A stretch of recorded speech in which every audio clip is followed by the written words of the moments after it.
is the one and only Rhydian, who, it's fair to say, hasn't even looked back once since the X Factor. You've had, 5 studio albums? Is this number 5 or is this number 6? No, this is number 5. This is number 5. Yeah. Why did you want to make this kind of album, and at this point? What was the inspiration behind this album? It felt right to make this album now. My third album, which was called Waves, was a kind of move to the left. It was a synth 80s pop album. And I wanted to do that because it was a clever concept, choosing obscure 80s songs and making them my own. And it had really good feedback, and the original songwriters loved it. But my audience know me mainly as like the classical singer with the blonde hair. And it's my passion, classical crossover singing, and I studied at music school, and I used to look up to people like Catherine Jenkins, Andrea Bocelli, and Bryn Terfel, and even Josh Groban, who has a lovely voice. It's more pop, perhaps, but he delivers in a classical tone. And I thought, I'd like to do that. I'd love to do that. So I heard their recordings of various songs, and I thought, well, I don't want to die. Not that I hope that I can die anytime soon, but I don't want to sort of live my career without recording some standards. You know, like on this album, there's songs like Panis Angelicus that I've never recorded before. Danny Boy, a complete new version of Danny Boy with this amazing arranger called John Lubbock. People love that song. That's a responsibility, that song, because that means so much to so many people. Yeah, absolutely. It is a responsibility, and I was a bit reluctant at first because so many people have covered Danny Boy, but this amazing musician, he's a great friend of mine, John Lubbock. He's brother to Jeremy Lubbock, who is the Hollywood arranger. He said, really, and I've got this amazing... Well, he didn't say it like that because you'd be bragging, but he said, I've got an interesting arrangement of Danny Boy I'd love you to hear and then perhaps record. And I went, oh, go on then. But I heard it and I was hooked. So we recorded that in London in St. John's Smith Square, and I'm really glad we did. So songs like that, which this album, because it's a classical crossover album, because it qualifies for the classical charts, which is important, because it's evaded me the classical number 1. I've had a number 2, but I've never had a number 1. So the big hope on Monday, well, by the end of next week, is that we chart at number 1. That would be a huge blessing and success for me. But one of the key songs on this album is the Pearl Fishers duet, which I've never met anybody that doesn't like that song. Beautiful melody, which enticed me into classical music. I reluctantly went to see the opera Bizet's The Pearl Fishers with my mum when I was 14 in our hometown, and heard this melody and fell in love with it. So I've recorded it on this album with myself singing the tenor and the baritone, which is quite unusual, but the voices really blend, and really delighted with that recording. And there are many more. Ave Maria, Nessun Dorma as a bonus track. I thought, why not? Yeah. A few of my fans said, oh, just sing Nessun Dorma, So I tried that as a little bit of an experiment with my producer, and it worked really well. The lead track of the album is Nights in White Satin. So that makes it the crossover from classical to more contemporary, more sort of pop, rock, folk. And the reason I chose that song is because I toured with Justin Hayward during the War of the Worlds. So I was with him on the road for a month.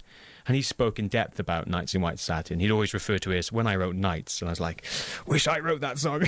But he's very proud of it, and so he should be.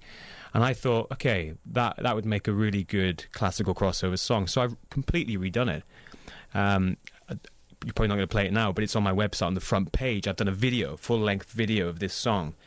Really pleased with the way it's turned out. And I've also changed, it's bilingual, so it's Italian and English. I mean, there's a thread throughout the album. I'm using a lot of Italian, Spanish guitar, and there are 6 different languages. There is English. I often get asked on Facebook or Twitter, are there any English songs? Well, there are. You just heard one.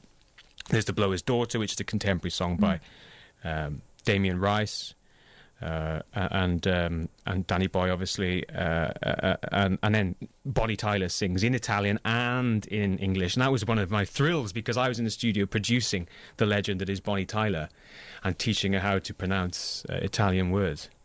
So I've had a blast. I'm ready for a holiday at the end of the month. Well, I was going to say, is there life outside of work for you? How do you kind of rest, relax? Because you must need to take care of yourself in order to be able to deliver in the studio and on stage. You're absolutely right. Yeah, vocal health is hugely important. And just now, there's not a lot of time to like I always try and fit in vocal sessions throughout the day. So before I caught the train to come and see you, I was doing a little bit whilst I was having my hair done. So my hairdresser who comes to my house, she has to put up with me doing vocalizers and stuff. But I just think, okay, I'm going to be with you, then I'm going to go to my hotel, and then that's when I'll do my other session. But I fit it in whenever I can, and I like to gym as well, so I'll fit in a gym session too. And thank you, by the way, somebody on Twitter who lives in Southampton saw that I was here today, and she said, oh, come and have some cakes with us in Southampton. So thank you very much. I haven't got time, but bless you for the offer. But yeah, it's... you could squeeze in some cake after the gym, I reckon. Well, I know who it is. It's a lovely fan called Sam and Harriet, and they bake cakes for me all the time. But yeah, I need to run in about 45 minutes. But yeah, it's hugely busy, and it's not just like the singing side. Obviously, the promotion is takes up a lot of time. But my TV advert that comes out in the UK on Sunday, it's all of the different tagging, all the different versions. So you have to do all the voiceovers, you have to pick the right voiceover, you have to pick the graphics that are right, you've got to pick the sound bed, which songs go into that sound bed. You must get some time to just hang out though, Rhydian. What do you do when you just hang out? What do I do to hang out? Just put your pyjamas on? Yeah. Eat biscuits? I can't live without, I can say this, the BBC iPlayer.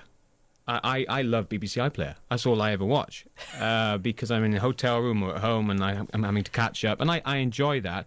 When I'm not working, if that's what you're asking, I love to eat out. I love to go to the theatre and watch various friends in the West End or just new shows. I do like travelling in the sun. I love going on holiday. I mean, what else? I mean, what else is there in life? The thing is, my job is my passion, so I feel like I understand that. You know what I mean, and you can see that you love what you do as well, and you have to prepare for the next day or whoever's coming on and stuff.